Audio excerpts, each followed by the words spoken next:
حضرت سیدنا عمر فاروق رضی اللہ تعالیٰ عنہ کے دور میں، اب یہ دوسرے اس بات کو پیش کرتے ہیں اور ہم یہ پیش کرتے ہیں کہ یہ تو اجماع صحابہ کی بات ہے کہ حضرت محمد کریم صلی اللہ علیہ وسلم کے دور میں، حضرت سیدنا ابو بکر صدیق رضی اللہ تعالیٰ عنہ کے دور میں اور حضرت عمر فاروق رضی اللہ تعالیٰ عنہ کے ابتدائی دور میں کیا تھا؟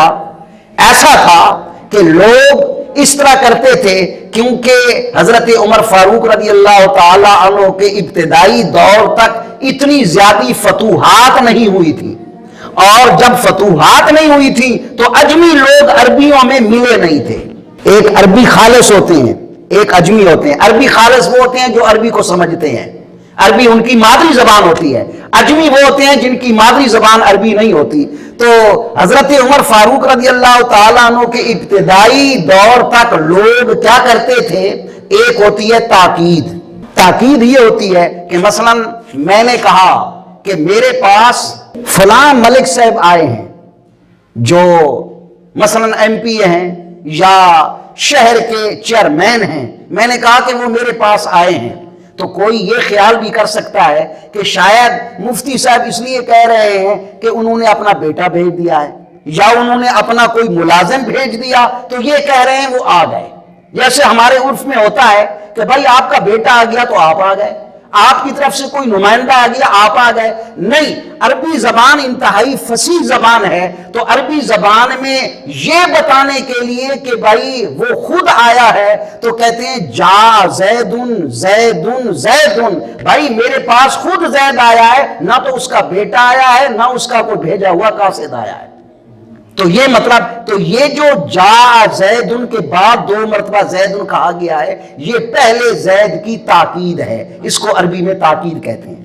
اب یہ تاکید والی بات آپ سمجھ گئے۔ اب دیکھیں سرکار کے دور میں، حضرت سیدنا ابو بکر صدیق کے دور میں اور حضرت عمر فاروق رضی اللہ تعالیٰ عنہ کے ابتدائی دور میں لوگ کیا کرتے تھے کہ طلاقیں 3 دیتے تھے، لیکن ان کا مقصد تھا تاکید، پہلی طلاق کو پکا کرنا۔ 3 طلاقیں دینا ان کا مقصد نہیں تھا۔ وہ کہتے تھے کہ انت طالقن طالقن طالقن۔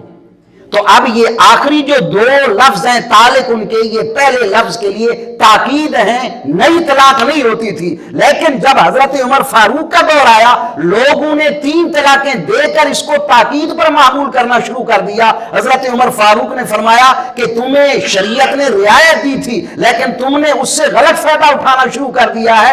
اب اس کے بعد جو کوئی ایک محفل میں 3 طلاقیں دے گا وہ 3 ہی شمار ہوگی، اور کسی صحابی نے اس پر نہ انکار کیا نہ اس کو ٹوکا۔